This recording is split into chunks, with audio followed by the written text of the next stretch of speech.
Puja and company पर ED का शिकंजा कसता जा रहा है। लगातार तीसरे दिन दुमका और पाकुड़ के डीएमओ से पूछताछ हुई। सूत्रों की माने तो ईडी की पूछताछ में डीएमओ ने रांची तक उगाही का पैसा पहुंचाने का दावा किया है, जिसे पूजा सिंघल ने भी स्वीकार किया है।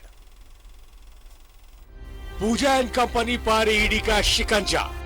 लगातार तीसरे दिन डीएमओ से पूछताछ, पाकुड़ और दुमका डीएमओ से सवाल जवाब। मनरेगा घोटाले से शुरू हुई ईडी की जांच की आज अवैध खनन तक पहुंच चुकी है। लगातार तीसरे दिन दुमका के डीएमओ कृष्णचंद्र किस्कू और पाकुड़ डीएमओ प्रमोद कुमार शाह से ईडी ने पूछताछ की। अवैध खनन को लेकर डीएमओ से सवाल जवाब किए गए। सूत्रों की माने तो पूछताछ में दोनों डीएमओ ने कबूल किया है कि अवैध खनन में अधिकारियों की मिलीभगत है। अवैध खनन को लेकर उगाही का पैसा रांची पहुंचता था। खान विभाग के बड़े अधिकारियों तक पहुंचता था पैसा। डीएमओ के कबूलनामे पर पूजा सिंघल से सवाल जवाब। पूजा सिंघल ने डीएमओ के दावे को स्वीकार किया।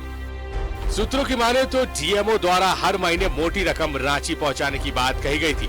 डीएमओ के इस दावे को लेकर पूजा सिंघल और डीएमओ को आमने सामने बैठाकर पूछताछ की गई। सूत्रों की माने तो अवैध खनन मामले में बरहेट विधायक प्रतिनिधि पंकज मिश्रा को भी ईडी सम्मन भेज सकती है। इस बीच आईएएस पूजा सिंघल और सीएस सुमन सिंह से उनके परिजनों ने ईडी दफ्तर में मुलाकात की। रांची से न्यूज़ 11 भारत के लिए मोहम्मद इमरान की रिपोर्ट। पूजा ने सितंबर 2014 में अशोकनगर में 24 डिसमिल का प्लॉट खरीदा था। इसकी कीमत 80 लाख रुपए दिखाई गई है, यानी करीब 3.34 लाख रुपए प्रति डिसमिल। तब का यह सरकारी वैल्यू था, जबकि उस समय अशोकनगर सोसाइटी में कम से कम 15 लाख रुपए प्रति डेसिमिल की दर से प्लॉट बिके हैं। आज उस प्लॉट की कीमत 22 से 25 लाख रुपए प्रति डेसिमिल है। मतलब सरकारी वैल्यूएशन पर ब्रांड की रजिस्ट्री कराने के लिए कम कीमत दिखाई गई। पूजा ने अशोकनगर के प्लॉट को एक स्कूल को किराए पर दिया है। उसे वर्तमान में सालाना कमाई 7 लाख रुपए दिखाई जाती है, जबकि पता चला है कि उन्होंने वर्ष 2000 में 12 लाख रुपए सालाना किराया और प्रति वर्ष 5% इंक्रीमेंट पर एग्रीमेंट किया है। मतलब किराए से सालाना कमाई में भी 5 लाख रुपए छिपा लिए गए हैं। पूजा ने पति अभिषेक झा द्वारा ऑर्किड कॉम्प्लेक्स में 2012 में 4500 वर्ग फीट का कमर्शियल स्पेस 1 करोड़ 10 लाख रुपए में खरीदा है, जिसका जिक्र किया गया। यहां वे पल्स डायग्नोस्टिक सेंटर चला रहे हैं। पूजा ने यहां से 6 से 24 लाख रुपए सालाना किराया आय दिखाई है। सीए ने कहा है कि अभिषेक खुद प्रॉपर्टी का इस्तेमाल कर रहे हैं, तो रेंट से कमाई दिखाने का सवाल ही नहीं उठता है। ब्लैक मनी वॉइड करने के लिए यह दिखाया जा सकता है।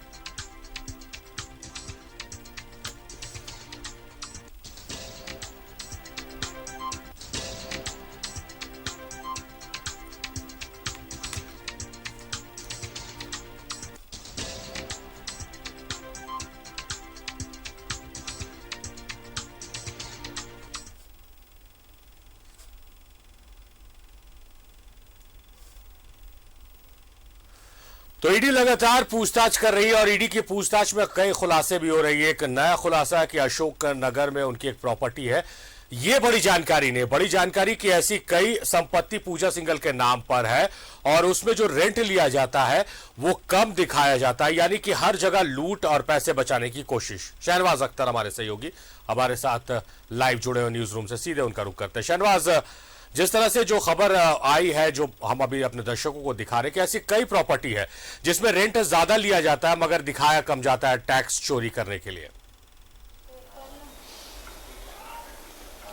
जी हाँ, जो खुलासे हो रहे हैं, परत दर परत बातें खुल रही हैं, उसमें कुछ नए खुलासे सामने आए हैं। जिसमें अशोकनगर में एक बड़ी प्रॉपर्टी है जो अभी स्कूल को किराए पर दी हुई है, लेकिन उसकी जो रेट वहाँ पर शो की गई है, उनके डिक्लेरेशन में भी पहले से शो है, वो आधी से भी कम है। इसके अलावा कलकत्ता में भी जो उनके पूर्व पति के साथ उनकी कंबाइंड प्रॉपर्टी है, उसका भी रेट आज से तिगुना हो चुका है।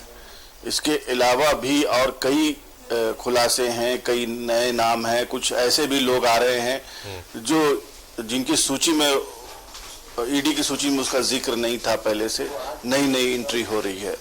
बहरहाल जो ये दिलचस्प होता जा रहा है खनन लीज का मामला, और इसमें खनन लीज जिन जिन लोगों को मिली है, एक एक करके सब लोग ईडी के दफ्तर आ रहे हैं, उनकी खिंचाई हो रही है, उनके सारे बयानात दर्ज किए जा रहे हैं और उसके बाद एक दफ्तर सा, एक फाइल का अंबार सा लगेगा। तो जाहिर है जब इतनी बात खनन लीज से जुड़ी हुई निकल रही है तो जाहिर है एक बार फिर ये जांच की जो मांग है ईडी की, वो उस पर बल मिल रहा है एक तरह से। और आपने देखा कि पंकज मिश्रा का जो मामला है, पंकज मिश्रा के खनन का जो पट्टा उन्होंने लिया है और खनन कहाँ के भेज रहे हैं, कहाँ का पट्टा है, और बिना रसीद के ये स्टोन चिप्स का खनन करके बांग्लादेश तक भेजने की बात है। तो ये बड़े खुलासे हो रहे हैं और अब मुझे लगता है कि खनन लीज मामले में शिकंजा कसता जा रहा है। खनन का जो मामला है बहुत सरप्राइजिंग है, अनबंडलिंग हो रही है उनकी जैसे जैसे, वैसे वैसे ये पता चल रहा है कि बहुत सारे सफेद पोश लोगों ने भी खनन का पट्टा ले रखा है और खनन का जो व्यवसाय है वो इन लोगों के लिए दौलत, अकूत संपत्ति जमा करने का साधन है। और राज की जो संपदा है, पहाड़ है, वो सब कुछ धीरे धीरे खत्म हो जा रहा है। जी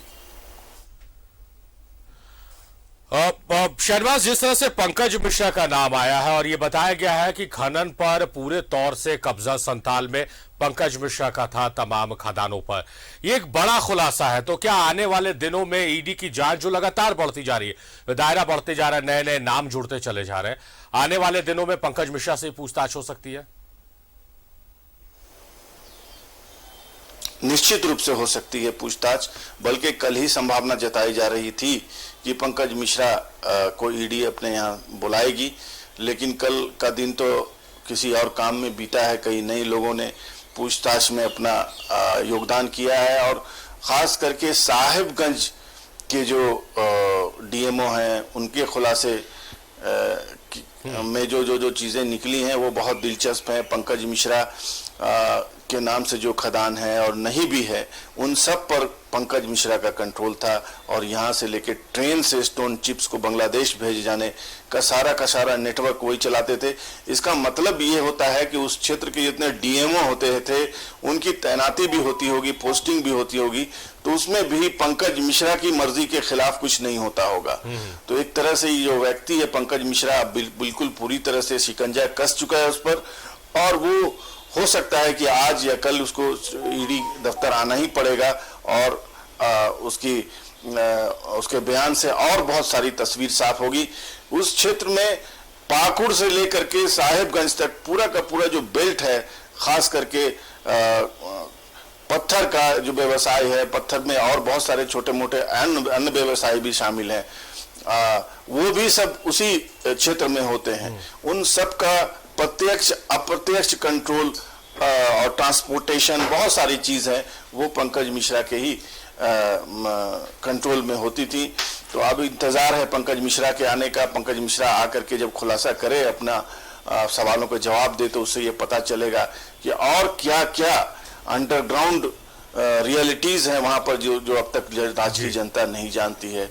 और यही वजह है कि राजनीतिक रसूख का इस्तेमाल पंकज मिश्रा ने किया। और एक बार नहीं, कई बार।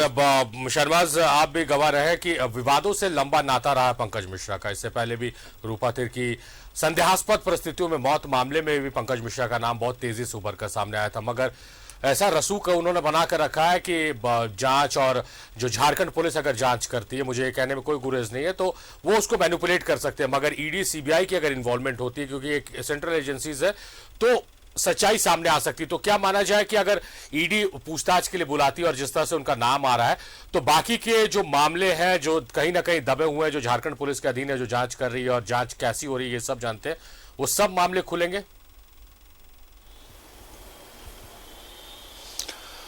बेशक, मैंने कहा ना, पाकुड़ से साहिबगंज तक जितना भी व्यवसाय है, क्रशर है, खदाने हैं, पत्थर के खदाने हैं और अन्य चीज की भी वहां पर खदाने हैं। कुछ एक तरह का केमिकल निकलता है, जमीन से मिट्टी निकलती है जिसको चेहरे पे लगाया जाता है, सौंदर्य प्रसाधनों में उसका उपयोग होता है। बहुत सारी ऐसी चीजें हैं, 10-12 ऐसे आइटम्स हैं जो उस क्षेत्र में उसकी खदाने हैं। उन खदानों का भी जो कंट्रोल है, वो कंट्रोल जो है वो पंकज मिश्रा के पास ही था। अभी नई खबर ये आ रही है कि जो पाकुड़ के क्षेत्र में बहुत सारे आम के बाग हैं, उनको धड़ाधड़ काटा जा रहा है, उसकी लकड़ियां जो है वो बंगाल स्मगल की जा रही हैं। और मैं आपको इतना बता दूं कि उस क्षेत्र में जितनी भी ट्रांसफर पोस्टिंग होती थी, चाहे वो पुलिस की हो, चाहे वो बिजली के अधिकारियों की हो, चाहे वो डीएमओ की पोस्टिंग हो, तमाम पर पंकज मिश्रा का कंट्रोल था और एक तरह से एक छत्र राज जो है उसका वहां पर था। लेकिन अब लगता है कि बुराई कितनी मजबूत हो, शहनवाज कहा जाता है, उसकी उम्र लंबी नहीं होती है। तो अगर पंकज मिश्रा से ईडी पूछताछ करती है तो कई ऐसे चौंकाने वाले तथ्य सामने आएंगे जिसका इंतजार शायद ईडी और झारखंड की सियासत भी कर रही है। बहुत शुक्रिया शहनवाज साहब का, आप महत्वपूर्ण जानकारी के साथ हमारे साथ इस चर्चा में जुड़े, आपका बेहद शुक्रिया।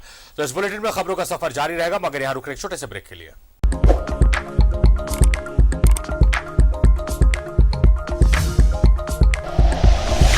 Like and share videos, subscribe करें हमारा चैनल और प्रेस करें बेल आइकॉन। न्यूज़ 11 भारत, सच है तो दिखेगा।